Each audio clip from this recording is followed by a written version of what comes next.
اعوذ باللہ من الشیطان الرجیم بسم اللہ الرحمن الرحیم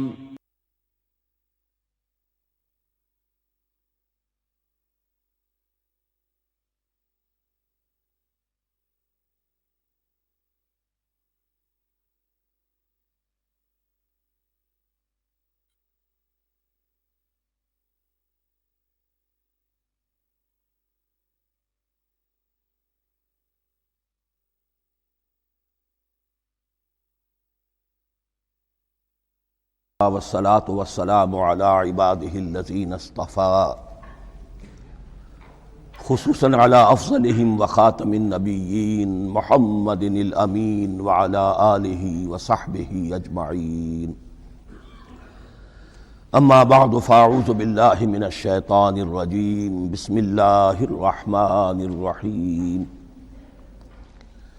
الحمد لله رب العالمين الرحمن الرحيم مالك يوم الدين إياك نعبد وإياك نستعين اهدنا الصراط المستقيم صراط الذين أنعمت عليهم غير المغضوب عليهم ولا الضالين آمين. رب اشرح لي صدري ويسر لي امري واحلل عقدة من لساني يفقهوا قولي. اللهم ربنا الهمنا رشدنا واعذنا من شرور انفسنا. اللهم ارنا الحق حقا وارزقنا اتباعه وارنا الباطل باطلا وارزقنا اجتنابه. اللهم ربنا يسر لنا امورنا كلها واتمم لنا بالخير وتقبل منا فإنك خير المتقبلين. آمین یا رب العالمین. ابھی میں نے سورہ فاتحہ کی تلاوت کی اور آپ نے سماعت فرمائی. یہ سورہ مبارکہ مصحف کے اعتبار سے تو پہلی سورت ہے ہی، سب کو معلوم ہے، لیکن یہ بھی نوٹ کر لیجئے کہ یہ نزول کے اعتبار سے بھی سب سے پہلی مکمل سورت جو حضور پر نازل ہوئی وہ یہی ہے. اس سے قبل متفرق آیات نازل ہوئیں، 5 آیتیں سورہ علق کے آغاز میں، کچھ آیتیں سورہ قلم یا سورہ نون کے آغاز میں، کچھ آیتیں سورہ مزمل کی ابتدا کی، کچھ آیتیں سورہ مدثر کے آغاز کی. 5ویں وحی تقریباً اس پر اجماع ہے کہ یہ سورۃ الفاتحہ کی ہے اور یہ مکمل سورت ہے جو حضور پر نازل ہوئی. سورۃ الفاتحہ کے معنی ہوئے افتتاحی سورت. فتح یفتح کے معنی ہے کھولنا، مفتاح کنجی کو کہتے ہیں، چابی کو. تو یہ اوپننگ سورہ آف دی قرآن، قرآن حکیم کی افتتاحی صورت.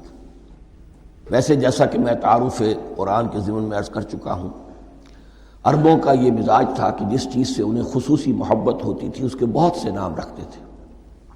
اس کے بھی بہت سے نام ہیں.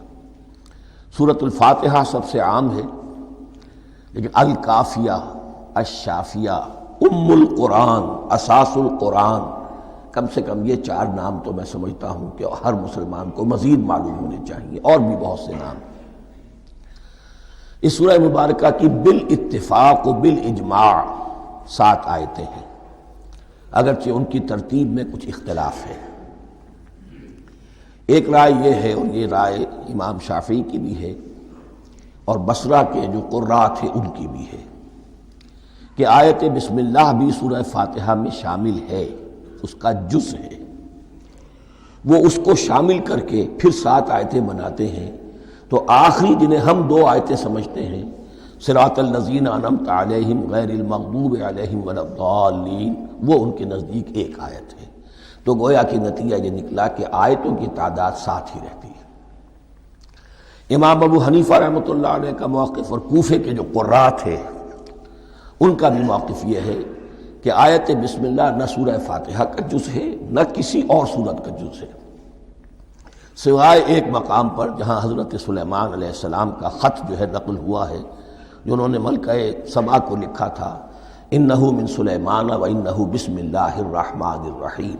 تو قرآن کے متن میں صرف اسی جگہ پر یہ آیت شامل سمجھتے ہیں، باقی یہ صرف علامت کے طور پر کہ یہاں سے ایک نئی سورت شروع ہو رہی ہے درج کی گئی ہے.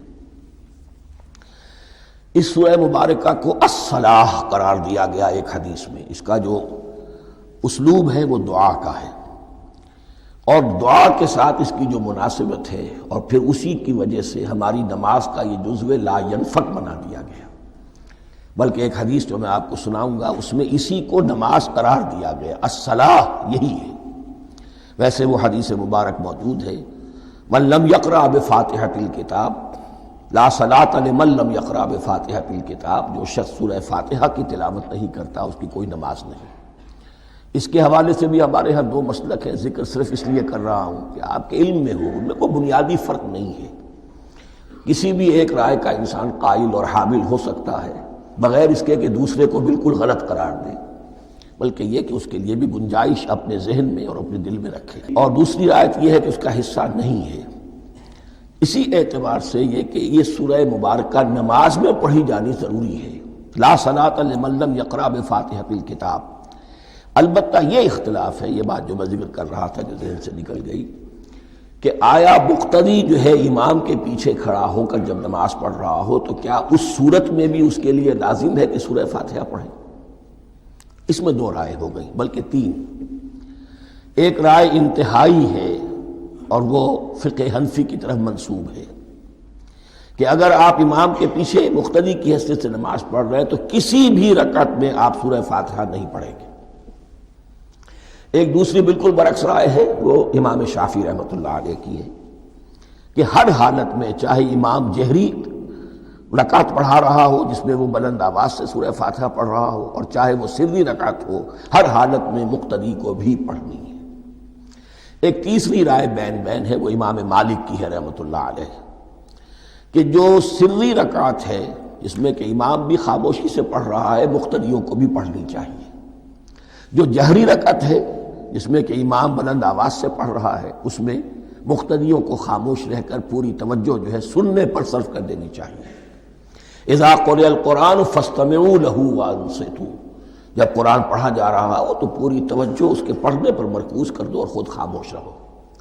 میرے اپنی رائے میں یہ تیسری رائے سب سے زیادہ صائب ہے، اور اس میں کسی طرح کی بھی کوئی پیچیدگی پیدا نہیں ہوتی. بہرحال اس سورہ مبارکہ کا جو اسلوب ہے میں نے عرض کیا دعائیہ ہے. البتہ قرآن مجید کے علم اور حکمت کے اعتبار سے، اس کے فلسفے کے اعتبار سے ایک بات سمجھ لینی چاہیے. قرآن کا فلسفہ یہ ہے کہ بنیادی ہدایت ہر انسان کے دل میں موجود ہے بالقوہ، پوٹینشلی. یہ جو قرآن مجید یا اللہ کی کتابیں نازل ہوتی ہیں یہ انہیں ایکٹیویٹ کرتی ہیں. وہ اندر کی جو ڈورمنٹ کانشسنس ہے، خابیدہ شعور جو ہے اسے بیدار کر کے، اور پھر یہ کہ اسے اجاگر کرتی ہیں. ہر سلیم الفطرت انسان اور سلیم العقل انسان، دو سلامتی شرط ہیں.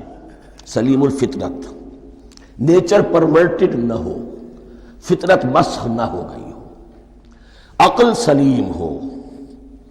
ان دونوں چیزوں کا نتیجہ یہ نکلتا ہے کہ وہ انسان از خود بغیر کسی وحی کی رہنمائی کے، بغیر کسی نبی کی تعلیم کے سے استفادہ کیے ہوئے از خود بھی کچھ حقائق تک پہنچ جاتا ہے.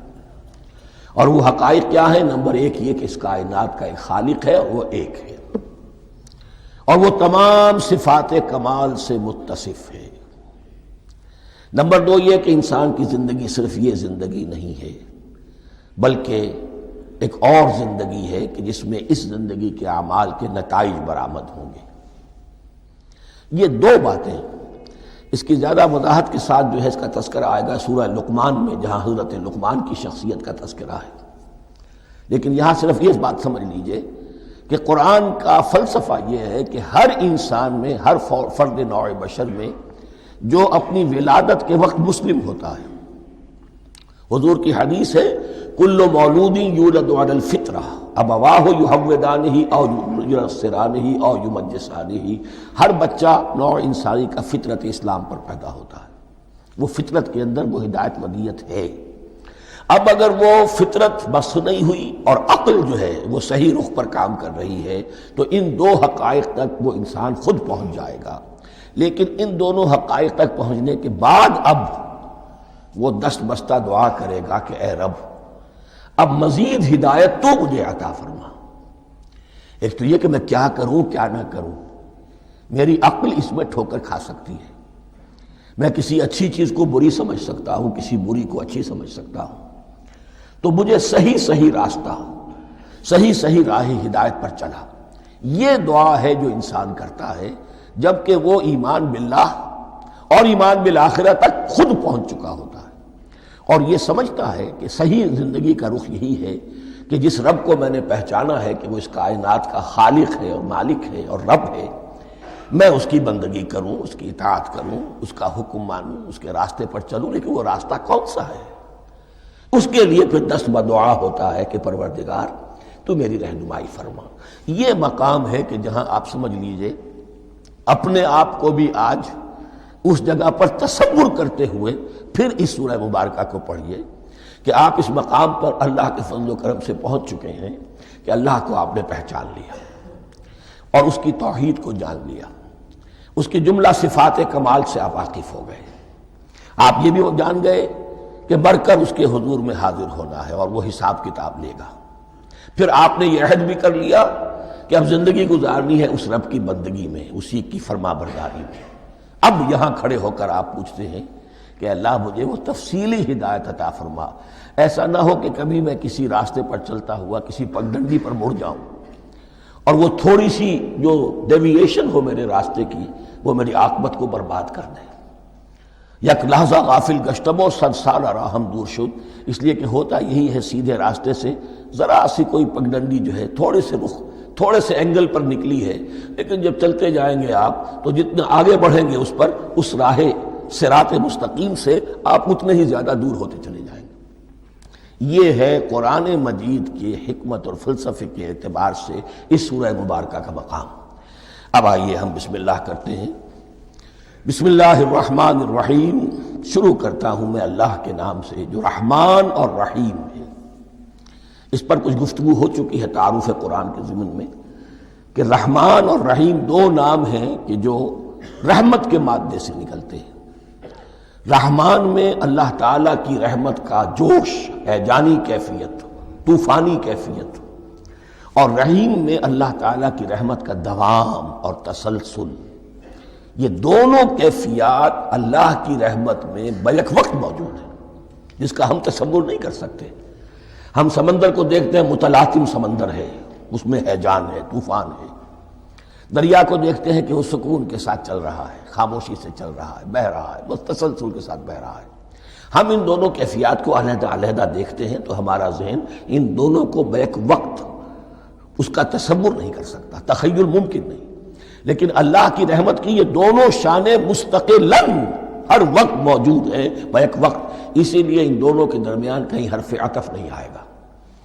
بسم اللہ الرحمن الرحیم، الحمدللہ رب العالمین۔ کل حمد، اور حمد کو ذہن میں رکھ لیجئے، حمد مساوی ہے تعریف جمع شکر۔ عام طور پر ترجموں میں ایک لفظ لایا جاتا ہے، کل تعریف اللہ کے لیے، یہ کافی نہیں ہے۔ تعریف آپ کسی شے کی کر سکتے ہیں جس میں کوئی حسن ہے، خوبی ہے، کسی بھی اعتبار سے، خواہ آپ کو اس کے حسن و خوبی سے کوئی فائدہ حاصل نہیں ہو رہا۔ ایک پھول ہے، بہت خوبصورت ہے، بس ٹھیک ہے، خوبصورت ہے، آپ نے کہا، تعریف کر دی۔ شکر کرتے ہیں آپ اس شے کا جس سے آپ کو کوئی فائدہ پہنچا ہو، استفادہ ہوا ہو، آپ کی کوئی ضرورت پوری ہوئی ہو، آپ کی کوئی مشکل رفع ہوئی ہو۔ اور آپ دیکھیں گے کہ حمد میں یہ شکر کا پہلو غالب ہے۔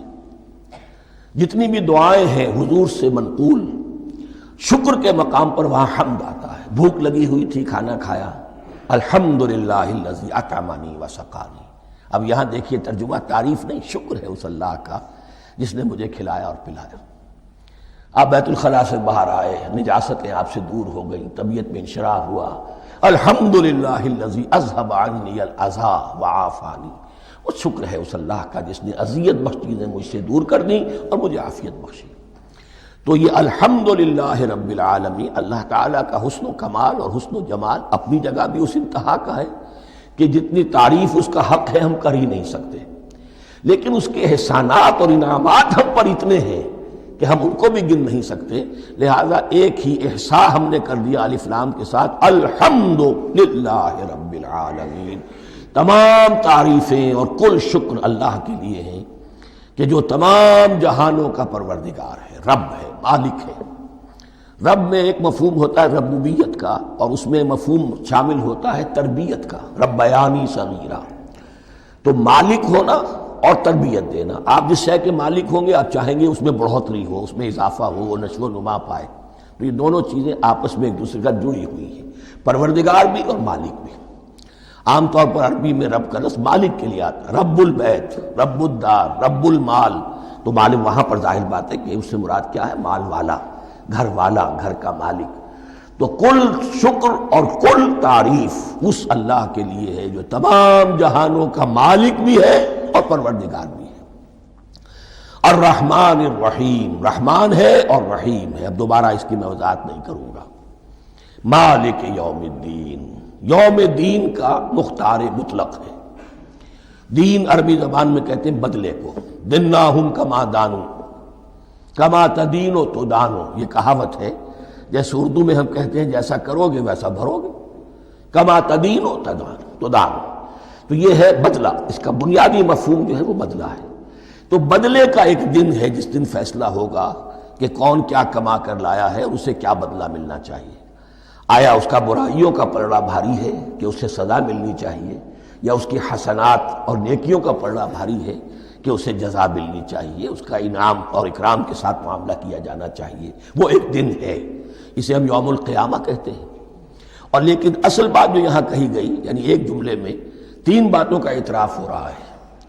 بعث بعد الموت، ایک دن آئے گا کہ ہم مرنے کے بعد تمام انسان اٹھا لیے جائیں گے، پھر حساب و کتاب، پھر اللہ کے ہاں حاضری ہوگی اور حساب کتاب ہوگا، اور تیسرے یہ کہ اس حساب کتاب کے دن کا مختار مطلق اللہ ہے، یعنی کسی اور کو اپنے ذہن میں سہارا بنا کر آپ زندگی گزاریں کہ وہ مجھے چھڑا لے گا، یا وہ ہستی جو ہے اتنی زوردار ہے کہ وہ مجھے بچا لے گی، اس سے اپنے دل کو، اپنے ذہن کو بالکل پاک کر لیجئے۔ مالک یوم الدین، ایک دوسری جگہ پر قرآن میں آیا ہے، اس روز کوئی پکارنے والا پکارے گا، لمن الملک اليوم للہ الواحد القہار، آج کے دن کس کا اختیار مطلق ہے؟ اور پھر کہا جائے گا اللہ کے لیے، الواحد قہار، جو پوری طرح چھایا ہوا ہے، بس تولی ہے۔ تو مالک یوم الدین، جو جزا و سزا کے دن کا مالک ہے۔ اب یہاں سے کلام ایک رخ بدل رہا ہے، ابھی تک تو یہ غائبانہ انداز میں کلام ہو رہا ہے، اللہ سے خطاب نہیں آیا اس میں ابھی۔ الحمدللہ رب العالمین الرحمن الرحیم مالک یوم الدین، اب خطاب ہے، ایاک نعبد و ایاک نستعین، ہم صرف تیری ہی بندگی کرتے ہیں اور کریں گے، اور ہم صرف تجھ ہی سے مدد مانگتے ہیں اور مانگیں گے۔ یہ ترجمہ میں کیوں کر رہا ہوں کہ یہ فعل مضارع ہے، عربی زبان میں فعل مضارع حال اور مستقبل دونوں کو کور کرتا ہے۔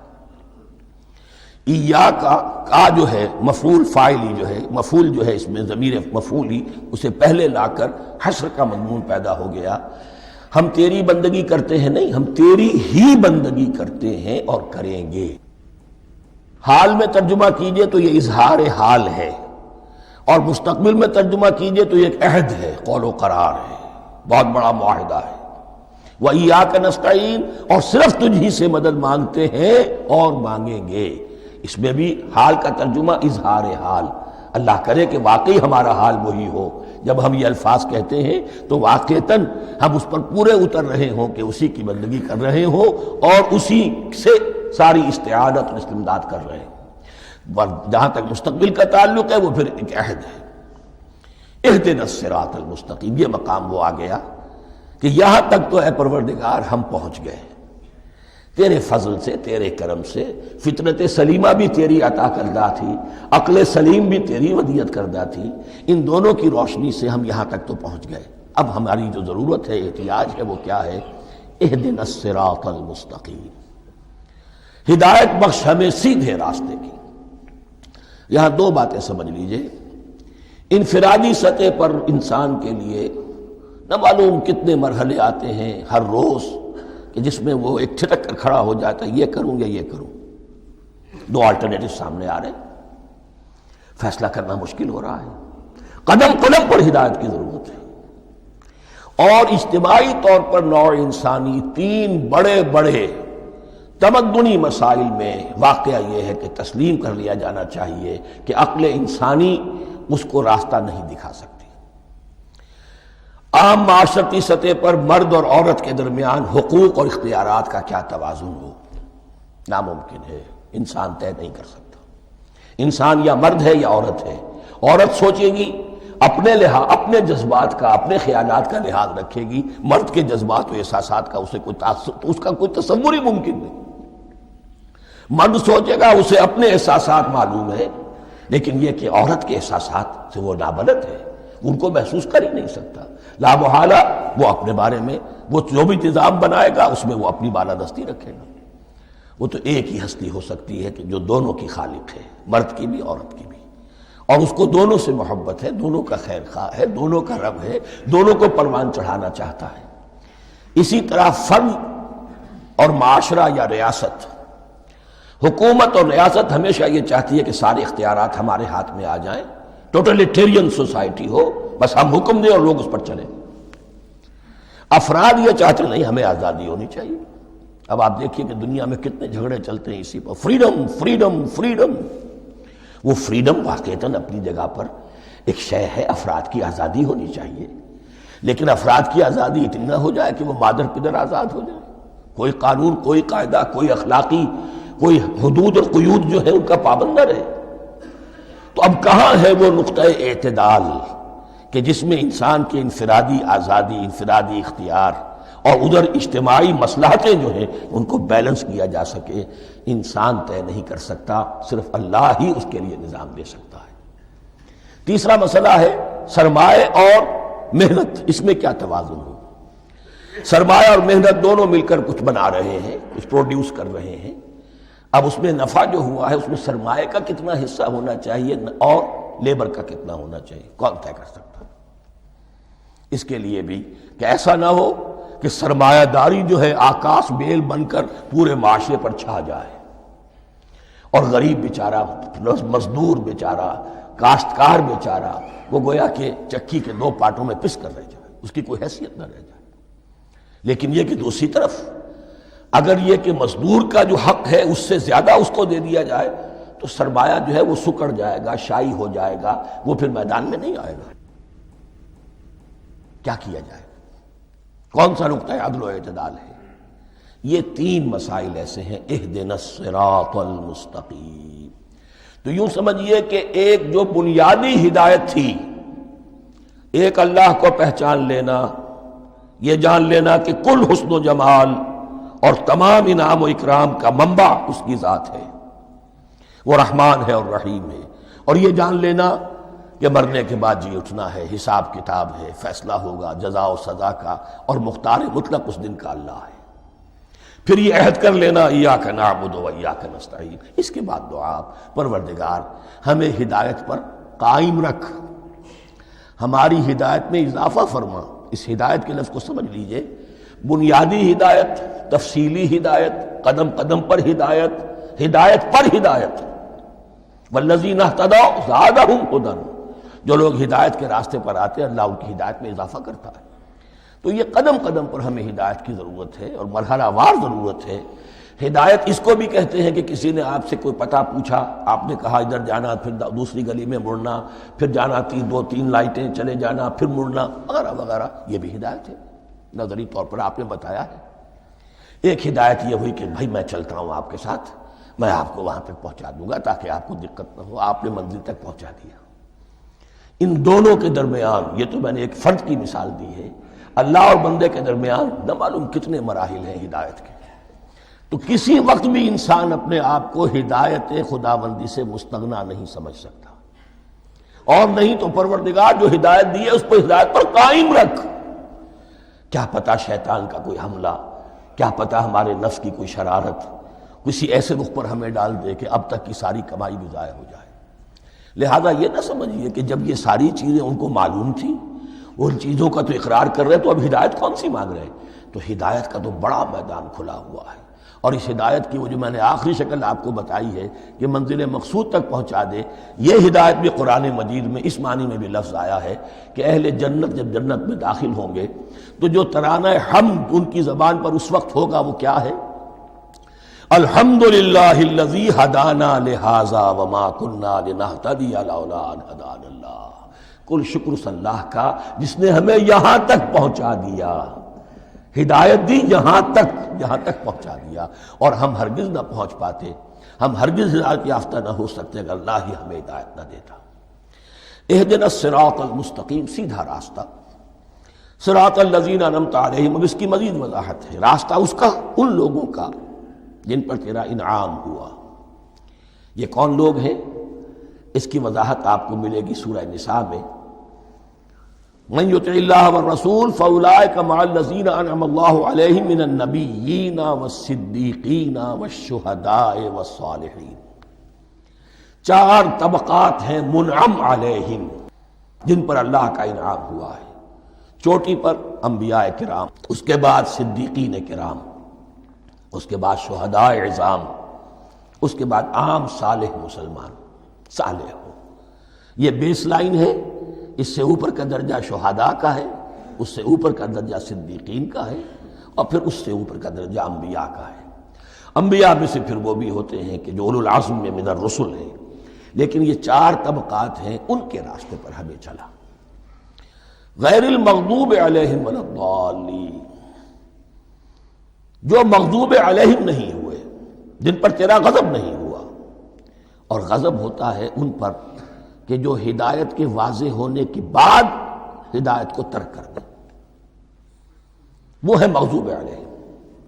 جنہیں ہدایت مل گئی ہو، ہدایت کو پہچان لیا ہو، پھر اپنی شرارت نفس کی وجہ سے، اپنی نفسانیت کی وجہ سے، اپنے تکبر کی وجہ سے، اپنے حسد کی وجہ سے وہ اس حق کو رد کر دیں، اس کو ترک کر دیں، ان پر اللہ کا غضب آتا ہے۔ اور اس میں اس کی بہت بڑی مثال تاریخ کے اعتبار سے یہودی ہے۔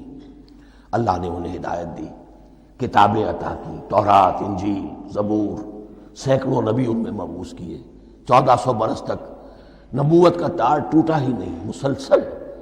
ابتدا میں بھی 2 نبی، موسیٰ اور ہارون، اور اختتام پر بھی 2 نبی، عیسیٰ اور یحییٰ علیہ السلام، اور ان کے مابین کوئی لمحہ نہیں آیا ہے تاریخ بنی اسرائیل میں جبکہ کوئی نہ کوئی نبی موجود نہ ہو۔ لیکن انہوں نے اپنی شرارت نفس کی وجہ سے ہدایت تورات سے بھی منہ موڑا، اور پھر سب سے بڑی بات یہ کہ ہدایت محمدی سے، ہدایت قرآنی سے بھی صلی اللہ علیہ وسلم منہ موڑا، وہ ہے مغضوب علیہم ولا الضالین، اور نہ ہی گمراہ ہوئے۔ یہ لفظ جو آتا ہے عربی زبان میں گمراہ کا بھی ہے اور تلاش حق میں بھٹکنے والے کا بھی ہے۔ ایک وہ شخص ہے جس پر حق ابھی واضح نہیں ہوا، وہ تلاش میں ہے، اس کے لیے بھی ضال کا لفظ آئے گا۔ اسی طرح کوئی شخص کسی کے عشق اور محبت میں ایسا ہو جائے، دیوانہ ہو جائے، اس کو بھی ضال کہتے ہیں، یعنی اس کے اوپر جذبات کا اتنا غلبہ ہو گیا ہے کسی کی محبت اور عشق کی بنا پر۔ تو حضور کے لیے یہ لفظ آیا ہے وَوَجَدَكَ ضَالًّا فَهَدَىٰ، اور یہ تو سورۃ الضحیٰ ہے، اکثر بیشتر لوگوں کو یاد ہوگی۔ تو یہ جو ضال کا لفظ ہے اس میں سمجھ لیجئے ضروری نہیں ہے کہ وہ گمراہ ہو، بلکہ وہ بھی کہ جو ابھی راہ ہدایت کی طلب میں، اس کے حصول کے لیے اس کی تلاش میں کوشاں ہیں، اور وہ بھی کہ جو کسی مغالطے کی وجہ سے حق سے منحرف ہو جائے۔ یہ بھی جان لیجئے کہ ایک ہے بدنیتی، تکبر، حسد، حق کو جان کر پہچان کر رد کر دینا یا چھوڑ دینا یا ترک کر دینا، ایک ہے کسی غلطی میں، کسی جذبات کے اندر آ کر، کسی غلو کے اندر مبتلا ہو کر اور حق سے منحرف ہو جانا۔ اس کی جو سب سے بڑی مثال ہے وہ نصارہ ہے، عیسائی ہے۔ حضرت مسیح کو انہوں نے مانا لیکن غلو کیا، یہ لفظ آئے گا آگے، لا تغلو فی دینکم، اپنے دین میں غلو نہ کرو۔ جیسے ہمارے ہاں بھی بعض لوگ ہیں جو حضور صلی اللہ علیہ وسلم کی تعریف میں، حضور صلی اللہ علیہ وسلم کے ساتھ اپنی محبت کے اظہار میں غلو کر جاتے ہیں۔ یہ انتہا درجے کو ہو گیا تھا حضرت مسیح علیہ السلام کے ماننے والوں میں، اور اس کی بنا پر انہوں نے تثلیث کا عقیدہ ایجاد کر لیا اور حضرت مسیح علیہ السلام کو اللہ کا بیٹا بنا دیا۔ تو اس کی سب سے بڑی مثال ضالین کی اس اعتبار سے کہ ہدایت پانے کے بعد کسی بدنیتی سے نہیں بلکہ کسی اچھے جذبے میں غلو کی وجہ سے رسول سے محبت کرنا تو اچھا جذبہ ہے، لیکن یہ محبت بھی ایک حد میں رہنی چاہیے۔ غلو کرے گی تو ظاہر بات ہے کہ اس کے بعد وہ گمراہی کی طرف لے جائے گی۔ یہ ہے اس سورہ مبارکہ کا ترجمہ، اور اس کے بعد آخر میں آمین کہنا یہ مسنون بھی ہے، کہنا چاہیے۔ البتہ اختلاف یہاں بھی صرف اتنا ہے کہ نماز میں جب آپ امام کے ساتھ ہیں، وہ اگر جہری قرات کر رہا ہے تو آیا اس کے بعد آپ کو بھی بالجہر کہنا ہے آمین یا نہیں کہنا، یہ اختلاف ہے، ان میں کوئی فرق واقع نہیں ہوتا۔ یہ چیز متفق علیہ کہ کہنا ہے آمین، بلکہ یہ آمین تو یہودیوں میں ہے، یہ آمین جو ہے یہ عیسائیوں میں بھی ہے، ان کی بھی جو پریئر لارڈس پریئر ہے اس کے بعد آمین، وہ آمین کہتے ہیں، وہ فرق وہ لفظ ایک ہی ہے، اس لیے کہ عبرانی زبان اور عربی زبان یا تو ہم یہ کہہ سکتے ہیں کہ دونوں بہنیں ہیں، کوئی ایک مشترک زبان تھی ان کی ماں جس کی یہ دو بیٹیاں ہیں، اور یا یہ کہنا پڑے گا کہ عربی زبان کی ماں جو ہے وہ عبرانی زبان ہے۔ بہرحال بڑا قریبی رشتہ عربی کا اور عبرانی کا ہے، اس اعتبار سے وہ آمین۔ اب آپ کو معلوم ہے ہم السلام علیکم وہ کہتے ہیں، وہ سلام کہتے ہیں، فرق کیا ہے؟ وہ تو تلفظ کا فرق ہے۔ اسی طریقے سے اور بہت سے الفاظ ہیں، میں بعد میں بتا۔ اب میں اس سورہ مبارکہ کے بارے میں خاص حدیث آپ کو سنانا چاہتا ہوں، اور اسی سے در حقیقت جو امام ابو حنیفہ کا موقف ہے رحمۃ اللہ علیہ، اس کی حقانیت مزید مبرہن ہو جائے گی۔ یعنی کیا کہ آیت بسم اللہ سورہ فاتحہ کا جز نہیں ہے۔ سورہ فاتحہ الحمدللہ رب العالمین سے شروع ہوتی ہے۔ وہ میں آپ کو بتانا بھول گیا کہ جن کے نزدیک یہ سورت کا جز ہے وہ پھر جہری قرات میں بسم اللہ الرحمن بھی بلند آواز سے کہیں گے، اور جن کے نزدیک یہ سورہ فاتحہ کا جز نہیں ہے وہ نہیں کہیں گے، وہ الحمدللہ رب العالمین سے قرات کریں گے۔ تو کوئی فرق نہیں ہے بنیادی۔ یہ حدیث جو ہے یہ مسلم شریف میں ہے اور حدیث قدسی ہے، اس کے راوی حضرت ابو ہریرہ ہیں رضی اللہ تعالی عنہ، اور اس حدیث نے اس سورت کے مضامین کا نہایت عمدہ تجزیہ کر دیا ہے۔ حدیث کے الفاظ سن لیجئے، قسمت الصلاۃ بینی و بین عبدی نصفین۔ اللہ تعالیٰ فرما رہے ہیں، حدیث قدسی ہے، میں نے نماز کو، صلاۃ کو اپنے اور اپنے بندے کے درمیان آدھا آدھا تقسیم کر لیا۔ فنصفها لی ونصفها لعبدی، اس کا نصف جو ہے وہ میرے لیے ہے اور نصف جو ہے وہ میرے بندے کے لیے ہے۔ وَلِعَبْدِي مَا سَأَلَ، اور جو میرے بندے نے مانگا میں اسے دوں گا، میرا وعدہ ہے یا میں نے اسے دیا۔ اس کے بعد اس کی تفصیل آتی ہے، اذا قال العبد، جب بندہ کہتا ہے الحمدللہ رب العالمین، قال اللہ حمدنی عبدی، جب بندہ کہتا ہے الحمدللہ رب العالمین، اللہ فرماتا ہے میرے بندے نے میری حمد کی۔ وَإِذَا قَالَ الرَّحْمَنُ الرَّحِيمُ قَالَ اللَّهُ اثْنَى عَلَيَّ عَبْدِي، جب بندہ کہتا ہے الرحمن الرحیم، اللہ فرماتا ہے میرے بندے نے میری ثنا کی۔ وَإِذَا قَالَ مَالِكَ يَوْمِ الدِّينِ قَالَ اللَّهُ تَعَالَى مَجَّدَنِي عَبْدِي، میرے بندے نے میری تمجید بیان کی، میری بزرگی بیان کی۔ اب یہ تین آیتیں ہو گئیں، تینوں میں اللہ کی حمد ہے، ثنا ہے، تمجید ہے۔ یہ تین آیتیں خالص اللہ کے لیے ہو گئیں۔ اب چوتھی آیت آئی، ایاک نعبد و ایاک نستعین۔ اس کے بارے میں جب بندہ کہتا ہے اذا قال العبد ایاک نعبد و ایاک نستعین، قال اللہ تعالی ھذا ما بینی و بین عبدی ولعبدی ما سأل، یہ میرے اور میرے بندے کے درمیان ہے۔ یہ تو یوں سمجھیے کہ یہ گرہ لگ گئی ہے میرے اور میرے بندے کے مابین۔ اس نے مجھ سے قول و قرار کیا ہے، اس نے میری بندگی کا اعتراف کیا ہے، اس نے تسلیم کیا ہے کہ میری ہی بندگی کرتا ہے اور کرے گا، اور مجھ سے مدد چاہیے ہے۔ ھذا ما بینی و بین عبدی، یہ معاہدہ ہے، معاہدہ دو فریقوں کے مابین ہوتا، یہ میرے اور میرے بندے کے مابین ہے۔ وَلِعَبْدِي مَا سَأَلَ، اور میں نے اپنے بندے کو دیا جو اس نے مانگا، وہ میری مدد چاہتا ہے، میری مدد اس کے شامل حال رہے گی۔ فَإِذَا قَالَ، اور جب بندہ کہتا ہے اهْدِنَا الصِّرَاطَ الْمُسْتَقِيمَ صِرَاطَ الَّذِينَ أَنْعَمْتَ عَلَيْهِمْ غَيْرِ الْمَغْضُوبِ عَلَيْهِمْ وَلَا الضَّالِّينَ قال اللہ تعالی هذا لعبدی ولعبدی ما سأل، یہ تین آیتیں یہ میرے بندے کے لیے، اهدنا الصراط المستقیم، اسی صراط مستقیم کی وضاحت ہے مثبت، صراط الذین انعمت علیہم، اسی صراط المستقیم کی وضاحت ہے منفی انداز میں، غیر المغضوب علیہم ولا الضالین۔ یہ سب میرے بندے کے لیے ہے اور میں نے اپنے بندے کو دیا جو اس نے مانگا۔ اس کو میں نے ایک مرتبہ یہ ترازو کی شکل میں اس کو لکھوایا تھا۔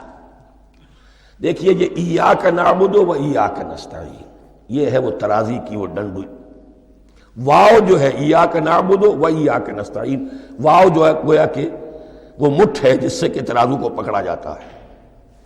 ادھر ایک پلڑا ہے جس کی تین آیتیں ہیں، الحمدللہ رب العالمین الرحمن الرحیم مالک یوم الدین۔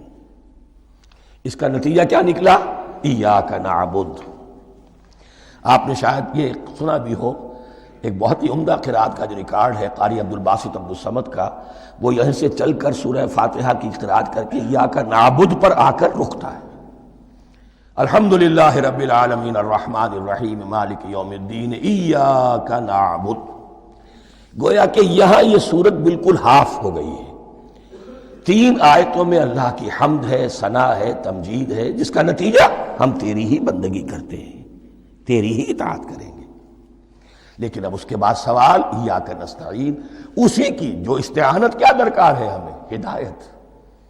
ہدایت سب سے بڑی استعانت ہے، ہدایت ہی تو سب سے بڑی مدد ہے۔ اهدنا الصراط المستقیم صراط الذین انعمت علیہم غیر المغضوب علیہم ولا الضالین، یہ ایاک نستعین کے حق کے ساتھ یہ تین آیتیں آ گئیں، اهدنا الصراط المستقیم صراط الذین انعمت علیہم غیر المغضوب علیہم ولا الضالین، قسمت الصلاة بینی و بین عبدی نصفین فنصفها لی ونصفها لعبدی ولعبدی ما سأل۔ اللہ تعالیٰ اس سورہ فاتحہ کا جو اصل مفہوم ہے وہ بھی ہمارے ذہنوں پر، ہمارے شعور کی سطح پر اسے اجاگر کیے رکھے، ہمیں توفیق دے کہ جب بھی پڑھیں، جب بھی سنیں تو وہ کیفیت اگر ہو جائے، اس لیے کہ ایک حدیث ہے کہ الصلاۃ معراج المومنین، نماز تو اہل ایمان کے حق میں معراج کے درجے میں ہے۔ اس حوالے سے ہم یہ سمجھ سکتے ہیں کہ کوئی وقت ایسا آ سکتا ہے کہ انسان کو واقعتاً، روح انسانی واقعتاً اللہ کے یہ جواب سنے، انہونی بات نہیں ہے، ہوتا ہے خطاب آخر، اٹھتا ہے حجاب آخر، کرتے ہیں خطاب آخر، یہ تو ہوتا ہے مخاطبہ الہی، یہ تو میں نے عرض کیا کہ ثابت ہے، مخاطبہ، محادث اور تحدیث اللہ بندوں سے کلام کرتا ہے۔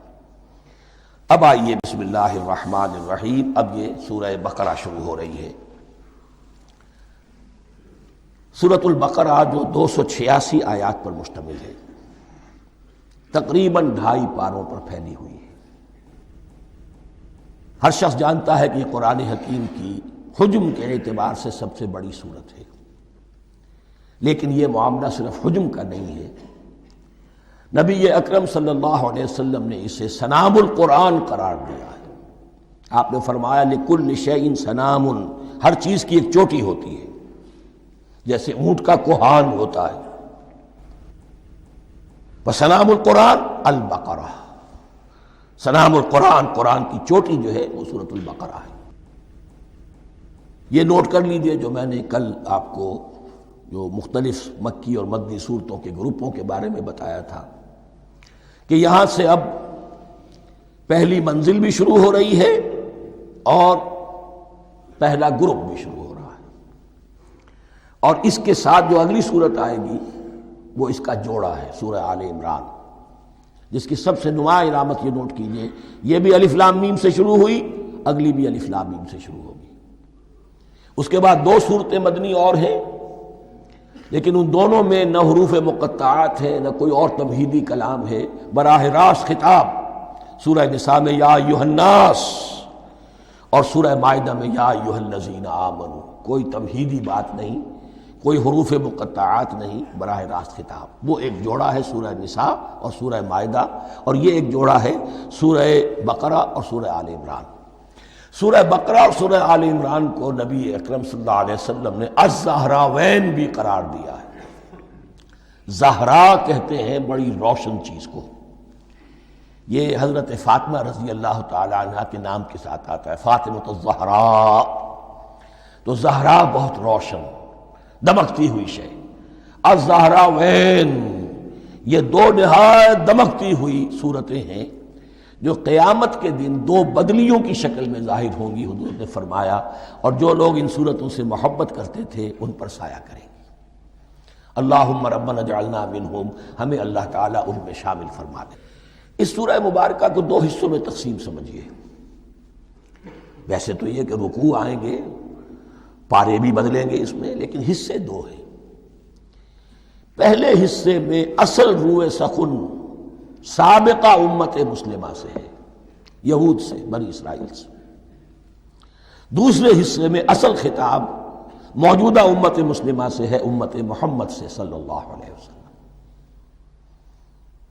پہلے حصے میں 18 رکوع ہیں لیکن آیات 152 ہیں۔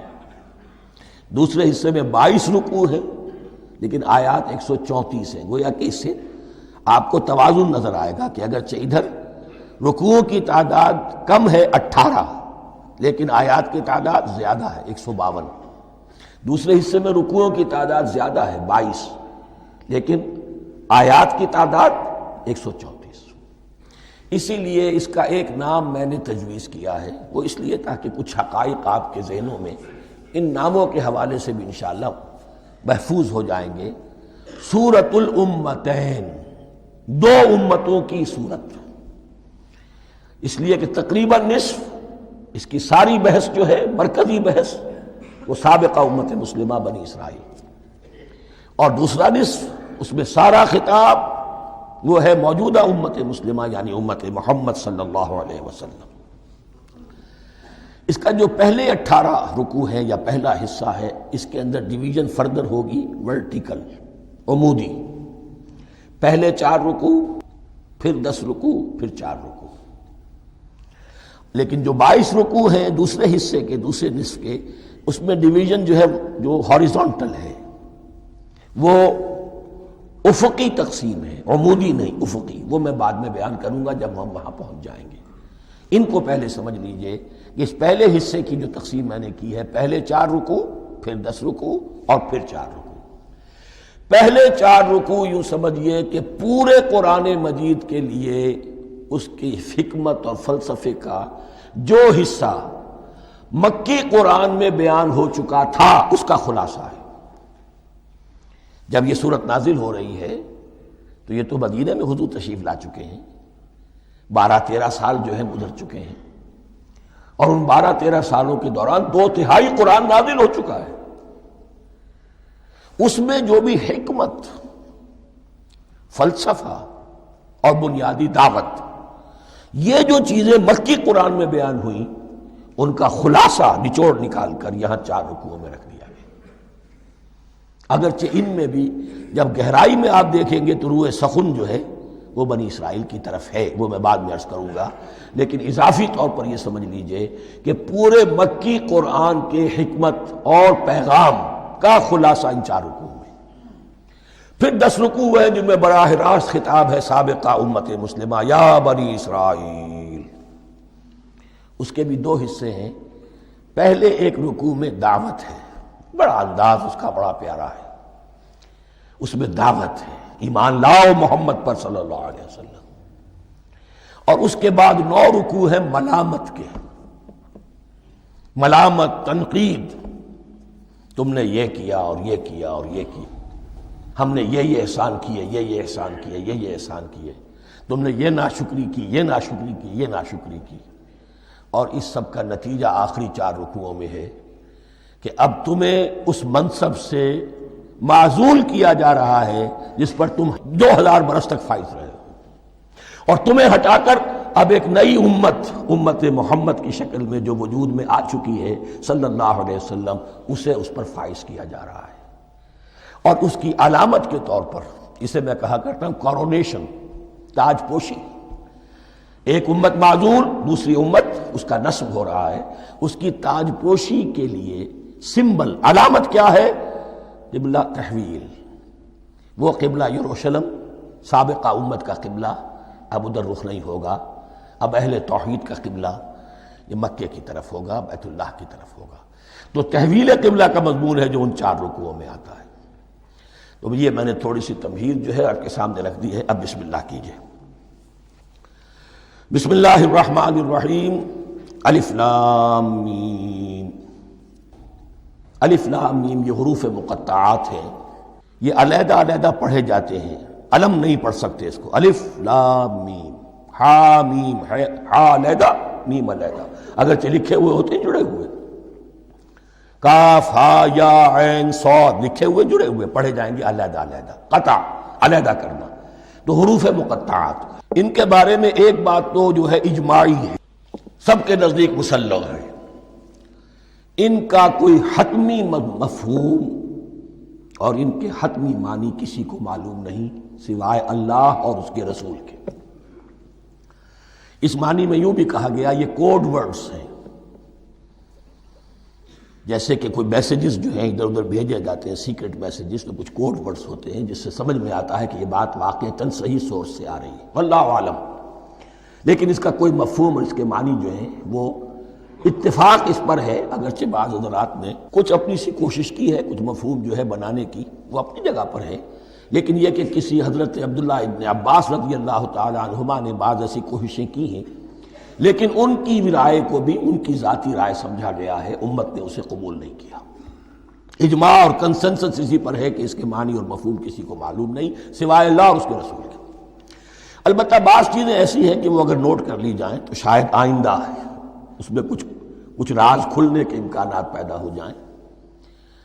دیکھیے عربی زبان کے جو الفابیٹس ہیں ان کی تعداد 29 ہے یا 28 ہے، میں بتا چکا ہوں. الف اور حمزہ کو ایک سمجھے تو 28 ورنہ 29. پہلی بات یہ نوٹ کیجئے قرآن حکیم کی 114 سورتوں میں سے 29 سورتوں میں ان کے شروع میں یہ حروف مقطعات آئے ہیں. دوسری بات یہ کہ اس میں 28 کا نصف کیجئے تو 14 استعمال ہوئے، 14 نہیں استعمال ہوئے، بالکل آدھی تعداد استعمال ہوئی ہے. تیسرے یہ کہ جو شروع اور آخر اور درمیان 3 حصوں میں تقسیم کر دیجئے آپ، 9 9 9 پلواڑی 27، ایک طرف 10 رہ جائیں گی. پہلے حصے میں سے بہت کم حروف لیے گئے، بہت کم. آخری حصے کے تقریباً تمام حروف ہیں تقریباً. درمیانی حصہ وہ ہے کہ جس میں آپ نے دیکھا ہے کہ عربی میں جوڑوں کی شکل میں ہے، صاد ضاد، فرق کیا ہے نقطے کا، سین شین فرق کیا ہے نقطوں کا، را زا فرق کیا ہے نقطے کا. تو جو بھی نقطے والا لفظ ہے وہ نہیں لیا گیا، اور جو بغیر نقطے کے غیر منقوط ہے وہ لیا گیا. پھر اس میں 3 صورتیں ہیں جن میں ایک ایک حرف آیا ہے، سورہ قاف، سورہ نون، سورہ صاد. پھر صورتیں ہیں جن میں 2 2 آئی ہیں، جن میں 3 3 آئے ہیں، پھر 4 4 آئے ہیں. 2 ہی صورتیں ہیں جن میں 4 4 ہیں، اور 2 ہی صورتیں جن میں 5 5 ہیں. تو یہ ہے صرف یوں سمجھیے کہ اعداد و شمار. اس کے حوالے سے کچھ آدمی غور کرے تو شاید کوئی بات نکلے.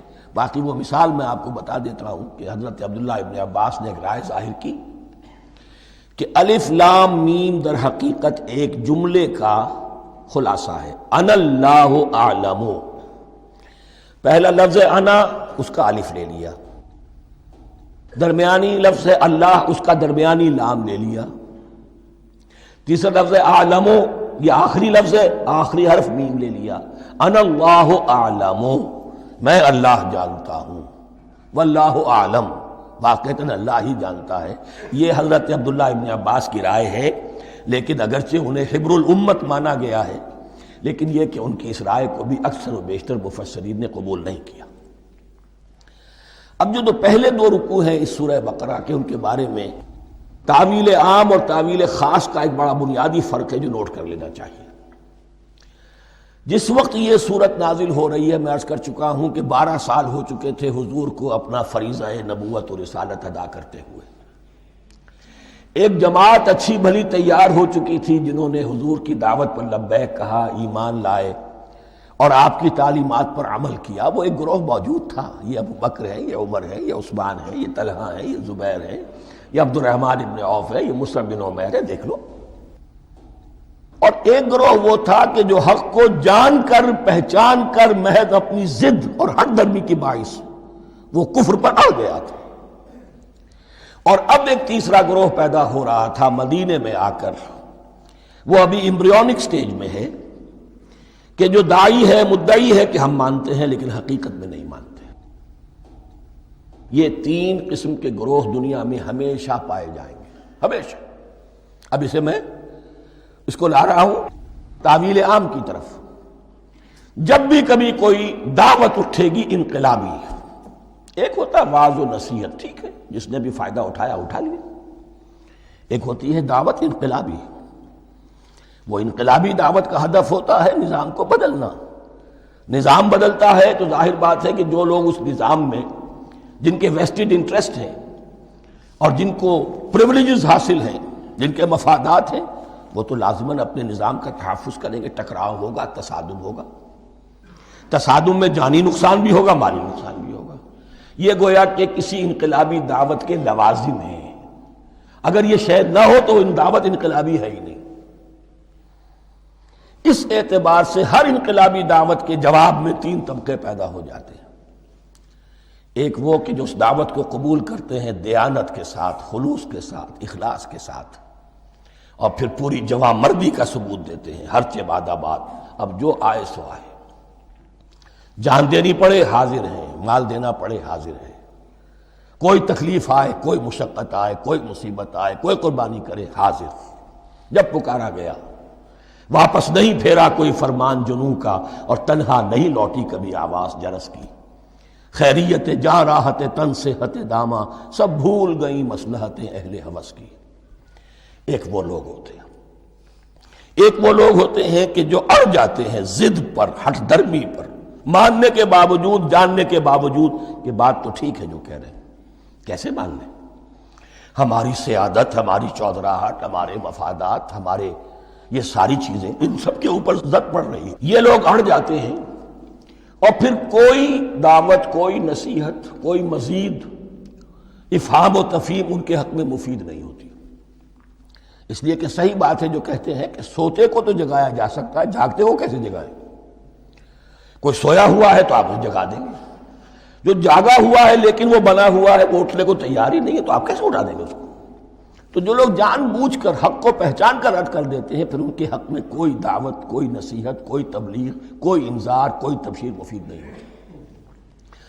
تیسرا درجہ ایسے لوگوں کا ہوتا ہے جو یا تو شروع میں آتے ہی شرارت کے ارادے سے ہیں، کوئی مصلحت ہے جس کی وجہ سے اس دعوت کو قبول کر لیا، کوئی ذاتی منفعت ہے جس کے لیے قبول کر لیا، یا یہ کہ شروع میں تو اخلاص کے ساتھ آتے ہیں لیکن جب قربانی دینے کا وقت آتا ہے تو ان کے اندر سیرت و کردار کی وہ مضبوطی نہیں ہوتی کہ ہر چہ بعد آباد، یہ نہیں ہوتی، وہ پھر ڈگمگاتے رہتے ہیں، کبھی کچھ چلے پھر کہیں ٹھٹک کر رہ گئے، پھر کہیں کچھ چلے پھر ٹھٹک کر رہ گئے۔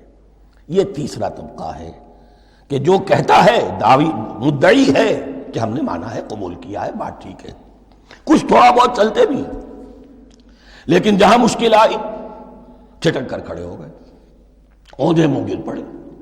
یہ تیسرا طبقہ ہے۔ اس کے لیے لفظ ہمارے ہاں منافقین بھی ہے، لیکن اس رکوع میں آ کر، ابھی ان 4 رکوعوں میں نہیں بلکہ سورہ بقرہ میں مکمل میں بھی کہیں نفاق کا لفظ نہیں آیا ہے، اس لیے کہ اسے مرض سے تعبیر کیا گیا۔ یہ مرض ہے ایک، اور اس مرض کے ذریعے سے لوگوں کے اندر جو ہے وہ ایک نفاق کا بیج پڑ رہا ہے، جو ظاہر ہوگا تو منافقت پوری کی پوری کھل کر سامنے آ جائے گی۔